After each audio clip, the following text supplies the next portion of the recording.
Joining us today for our first speaker is William Loux with the U.S. Dairy Export Council. As the Director of Global Trade Analysis for the U.S. Dairy Export Council, William provides strategic analysis and insight into the global dairy market through monitoring and forecasting short and long-term trends in supply, demand, pricing, international trade, and the broader economy.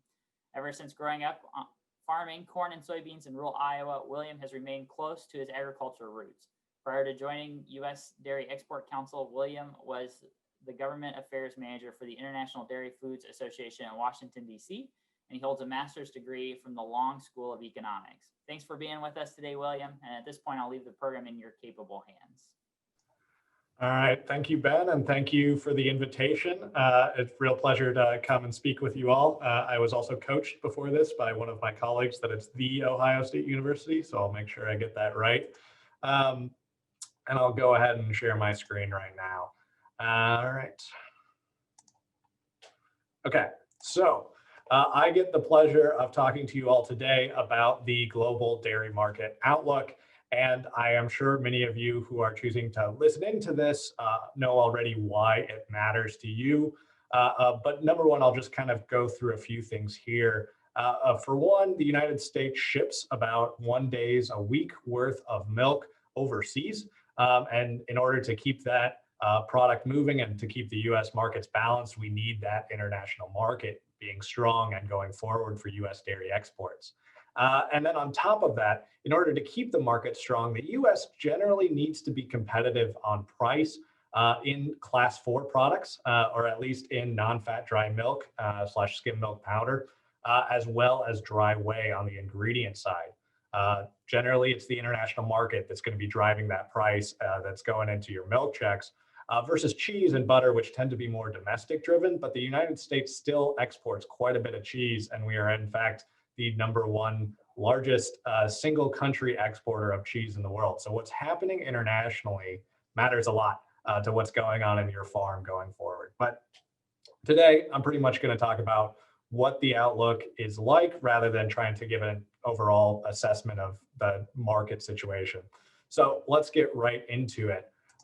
For one, 2020 has been a year of volatility. That's no surprise. Obviously, we've all gotten very good at Zoom and Teams and all these other platforms that we're doing internationally. I'm sure Mike will have plenty to say on this topic. But one of those key things has been obviously the US dairy pricing. We've certainly seen a lot of volatility. I will do the warm-up act here for Mike going forward on this, but really we saw quite a sharp dip as a result of COVID-19, followed by a V-shaped recovery and then quite a bit more volatility along the way. But the difference is, when I'm speaking internationally, is that hasn't fully been the case in the international market. We've seen some drops, at least initially, in skim milk powder prices coming out of Europe, coming out of New Zealand, our two primary competitors. And we saw some drop, certainly in butter, but that was continuing along previous trends.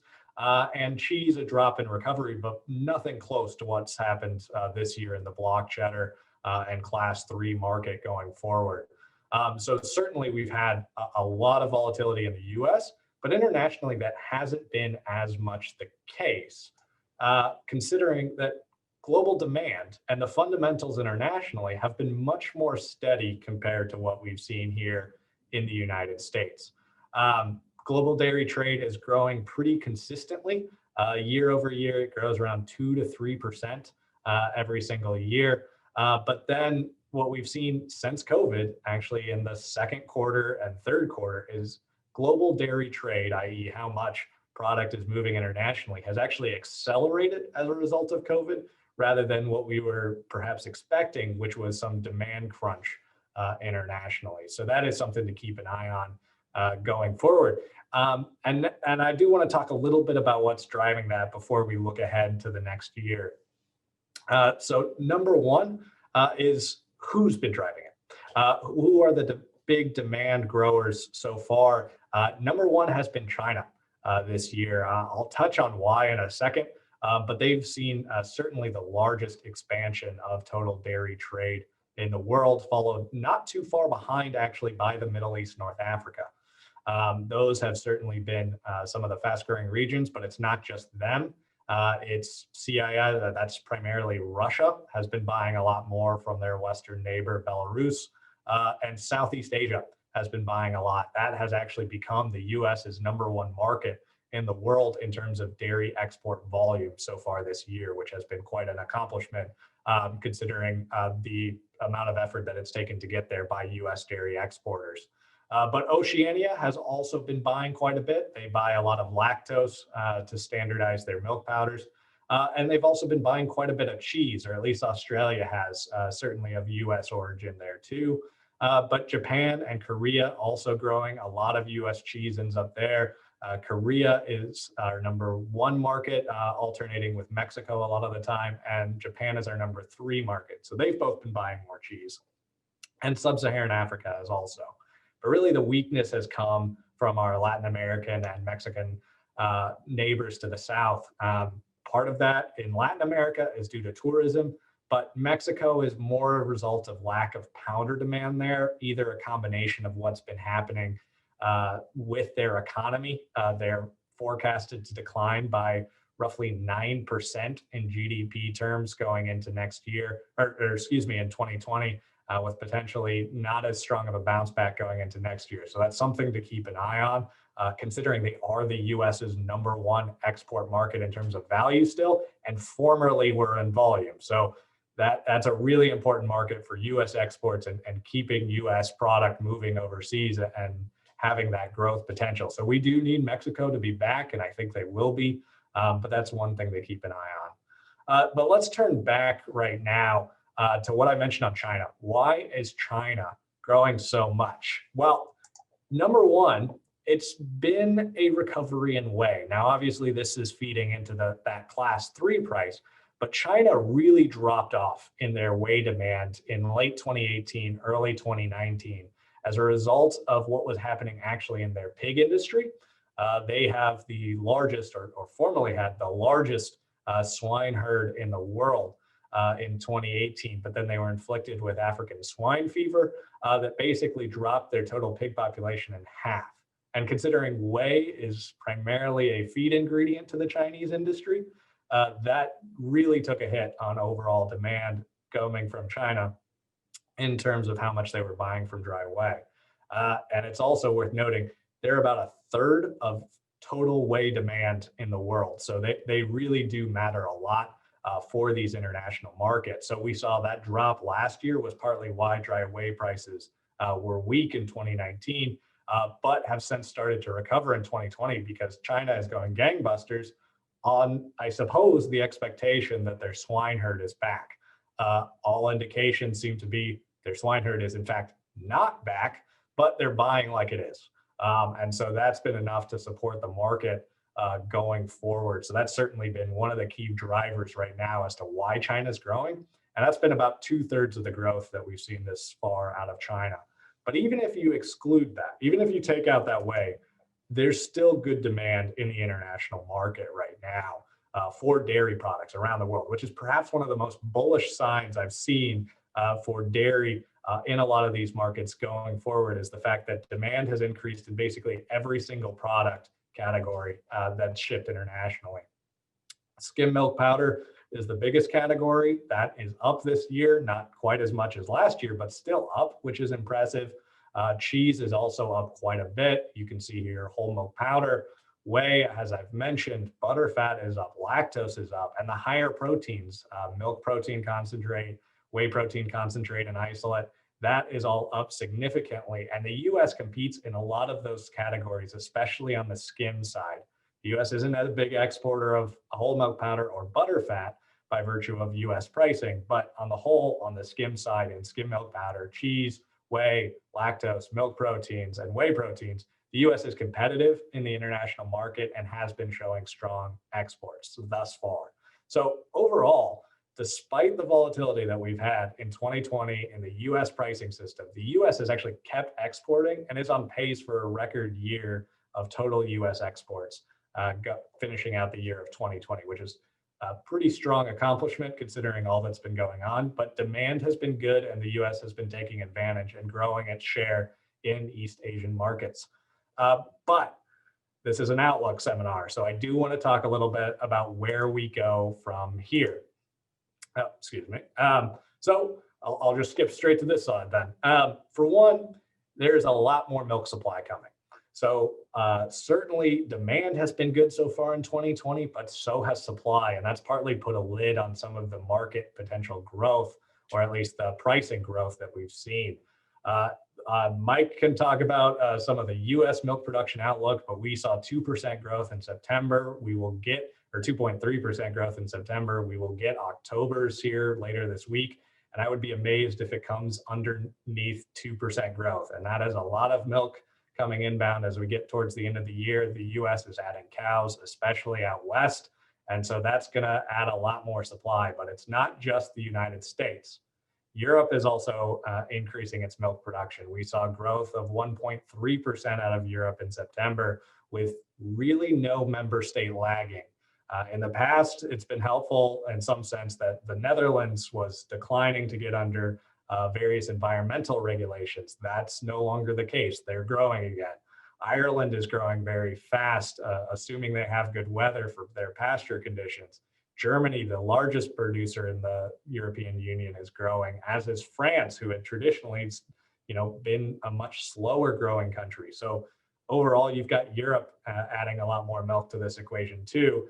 And then you've got New Zealand, which isn't so much adding cows, so much as just having a pretty good year in terms of weather, at least thus far.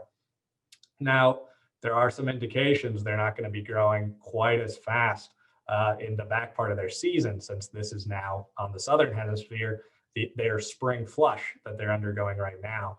But even still, it looks like plenty of milk supply growth is happening across the major exporters, which is increasing that total supply, which is going to put downward pressure on the market unless demand can keep up. And that's going to filter back into your milk checks, especially in the form of that class 4 skim milk powder price. So then I want to kind of go into some of that demand picture right now. So number one is the regions to watch. I got 4 key questions here, and these are the big buyers that are going to really determine in some sense how international prices move and how the market moves. Of course, we've got Mexico, the US's southern neighbor, and as I've mentioned, formerly largest market by volume, still largest market by value. The Middle East, North Africa is a major buyer, certainly of cheese and milk powders, especially out of the European Union, but New Zealand and the US play there as well. China is the largest single country importer of dairy in the world, so no outlook can go without talking about China.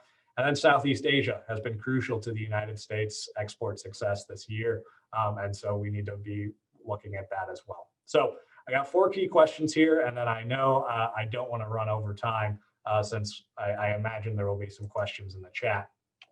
But one of the key questions I'm looking at with regard to China is I talked about how much whey they're buying. I want to know how much milk powder they're buying. Now, traditionally, this is a very seasonal purchase. They buy a lot of it from New Zealand after their season is well underway, after they have their spring flush. They make a lot of whole milk powder, make a lot of skim milk powder, and then ship roughly 45% of that to China to get in right as quotas open up, tariffs open up, and they can get it at a better rate. So we do expect right now, at least here at the Export Council, that China's going to be buying. Now, that is good for international markets. We saw out of the GDT, which is a price exchange out of New Zealand and Singapore, that allows it, that China was really active. They continue to buy very strong volumes, strong year-over-year volumes, and look to be the case that China is going to be the one trying to support this international market, or at least the Kiwis, going into the end of the year. That is good news for your price. It means that at least if New Zealand is occupied in China, there will not be as much excess skim milk powder out on the market. So that's good news, certainly. But the thing we need to watch is what's happening with those other major buyers. I talked about how the Middle East, North Africa was the second fastest growing region, but I have a question as to how sustainable that is.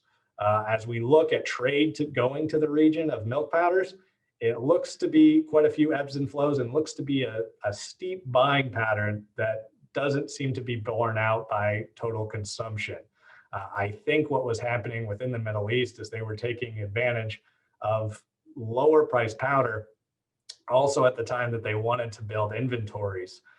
If we remember way back in January, February, March, the biggest concern with COVID wasn't so much restaurant closures here in the United States. It was the fact that containers were really difficult to get a hold of. Because of that, there became a lot of questions and worries about whether you'd be able to get the product, whether there would be supply chain. And although the international market has proven that it's fairly robust and supply chains are flexible and able to be adapted, I think there still was a little bit of this worry factoring into the buying. So I think the Middle East is probably overbought in terms of milk powders, at least. And so instead are going to be probably pulling back, or at the very least slowing down the pace they've been at. So I don't really expect the Middle East to be holding up this market anymore. So then we're going to be relying on China and Southeast Asia to be holding up the international market. So let's talk about Southeast Asia here a second. This is a market that has grown certainly in terms of their milk powder demand, but some of the reason why the US has fared so well is because we've taken market share. Now, this is very good news for the United States, especially as I had mentioned, Mexican demand was relatively weak on milk powders. So we've transitioned to Southeast Asia. But you can see here that market share tends to go in ebbs and flows, even though we're hitting record highs in terms of US market share. That's that red line there. But it's an open question, I think, as to whether this is sustainable, especially if the Middle East pulls back. That is the European Union's preferred market. So if the Middle East pulls back buying, says it doesn't need as much skim milk powder, as much whole milk powder, Europe is then going to look to its secondary markets. And one of those is Southeast Asia. And so the United States could see more competition as a result there, and that could push more pressure onto those milk powder prices. So the other secondary market for Europe is China, as well as sub-Saharan Africa. So if there's strong growth out of either of those, which I mentioned I'm pretty optimistic on China, then maybe that helps support the market and keeps a little competition off the US and keeps that class 4 non-fat dry milk price a little bit more supported. But let's also talk about Mexico. Now, this is the one that's going to have a major impact, certainly for the United States. We do ship a lot of non-fat dry milk to Mexico, certainly. And that is what's going to have a direct impact on that class 4 price again. And they really have been down this year. Latest month's exports show shipments of US non-fat down 33% to Mexico. That's not great. I do think this is what's happening within the Mexican economy, as well as a budgetary situation with the largest importer there is really reducing some of that demand right now. But I don't think this is a forever permanent loss in terms of demand within Mexico. I am optimistic about a rebound within the market, and that should be hopeful and positive going forward. The other thing also here to note is cheese, and this is partly why I'm hopeful, is that Mexico has still been buying cheese at a pretty remarkable rate, even when the United States had very volatile prices going forward, and they've kept wanting US cheese and cheddar. And that is really good news. And I think an indication that underlying dairy demand within the country is good, even if powder purchases are low. So I do expect that to pick up going forward, and that should provide some support to the market.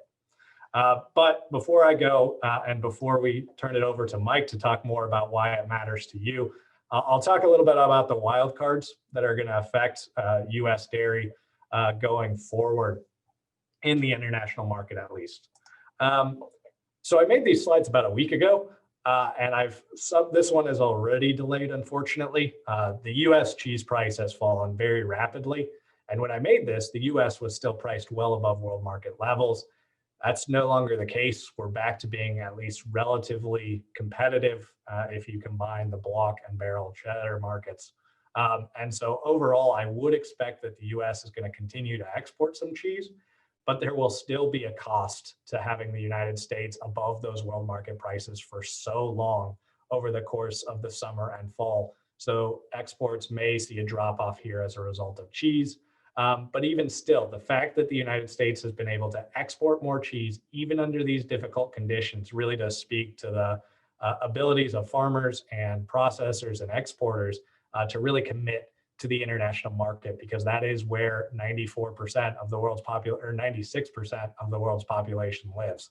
So that is something to keep an eye on. And a good news is that we keep exporting even when prices are high, and should be a pretty major headwind. I will run through these fast since I see I'm at 12:25 already. But number one is Brexit. Or number two, I guess, is Brexit. That could have a major impact on dairy markets and potentially have an opening for the United States. Britain is the largest cheese importer in the world. And so if the United States has an opening to ship more cheese, that would be potentially good for US dairy. But the other thing is if Europe is not shipping as much, they may try and move that to the international market, putting downward pressure on that cheese price.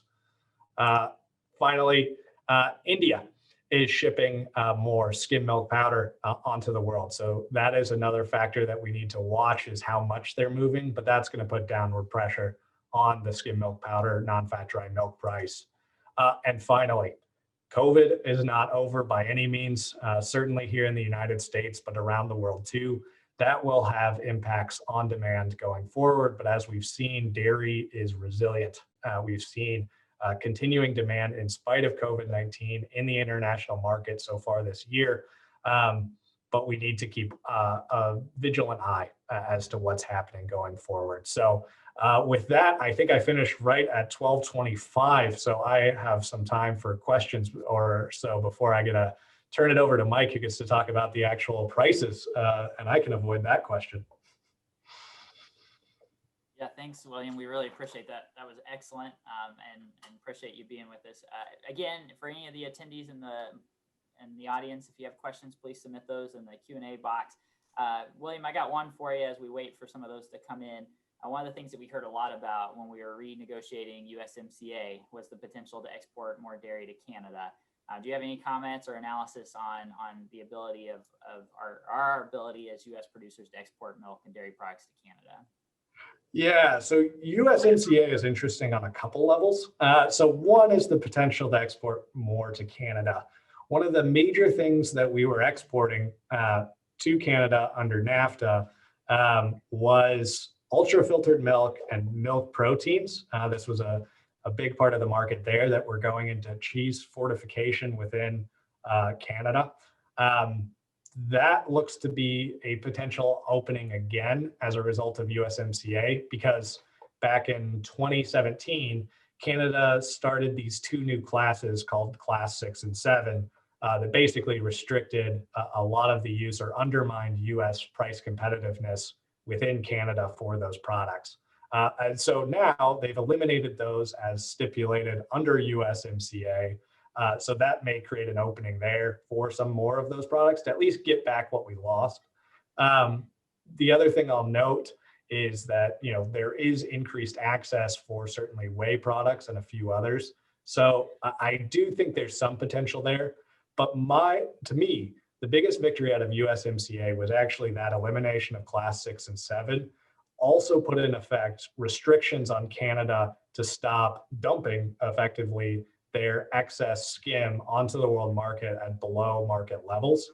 And that's what was happening when they instituted that. When the US lost that ultra filtered market, Canada then had excess, very cheap skim that they were shipping internationally that was undermining US exporters and the price of Class 4. And so within USMCA, we've now put in effect a number of restrictions on Canada to be able to do that. So they can no longer really export a whole lot of skim milk powder without additional taxes. Same thing for milk proteins, same thing for infant formula. So Canada is very good at what they do. The Canadian government will find ways of ensuring their dairy market is protected. But at the same time, we will at least be able to restrict some of the mischief that they've played in international markets that will affect you. So. Excellent, thanks. And we did have a question just come in. This attendee asked, how can we reduce exports of soybean meal and increase whey to China? Feed prices are skyrocketing because soybean meal moved from $300 to nearly $400 a ton. Other high protein feeds have followed. So the question is it possible to be competitive with whey in the Chinese feed ration? Yeah, so whey won't so much be a direct competition, or at least not inherently with some of the soybean meal that's going on. The crucial benefit of whey, and specifically whey permeate, where US Tech, the company I work for, has done a lot of work to encourage, is really to increase or to shorten the time from when a sow gives birth to the time when it's weaned off the milk. And so that is its crucial thing. It allows you to get basically an extra litter, I think that's the correct one, of piglets every year. And that's really crucial to China trying to ramp up that. But the main benefit is the lactose that is going there. Certainly, I think there are some potential uses for sweet whey within that feed, but the main benefit that we're pitching to China is to really be using it there. So I'm not sure it will be a direct necessarily competition, but the comment on feed prices is certainly prescient, since that is a major factor going on, not just here, but also in South America and elsewhere that are using a lot of feed to feed their cows. Excellent, thanks. And then I'll just ask one more question if we have any others come in. But you mentioned at the end COVID being a wild card as we look ahead. Is that really, are we talking just strictly about income, loss of incomes, or declining incomes in places around the globe, or do we possibly see some infrastructure and port logistics issues, worker health at those ports, unloading products, or a mixture of both? Is that what we're watching? Yeah, so we haven't heard too much. I think there are some reports of increasing freight rates, at least right now. So maybe there is some difficulty in sourcing containers. But I think number one in the long term is really going to be that income impact. The United States, as well as countries around the world, have poured a lot of money into their economies to try and keep consumer spending positive and consumption good. And in some sense, that's worked. But in some sense, the pain of a recession that the United States is in, the pain of folks being out of work, of unemployment rates higher, I don't think has been fully felt yet in terms of overall consumption figures, which remain fairly robust. And then you throw in lockdowns, which primarily seem to have impacted the US and Europe in terms of consumption at food service. It is certainly something to keep an eye on as to whether that impacts primarily cheese consumption and butter. Again, I think Mike can talk more about those two as to what he's seeing in those markets. But yeah, I think COVID is by no means over. And I think this winter will be a tough season for some of that consumption.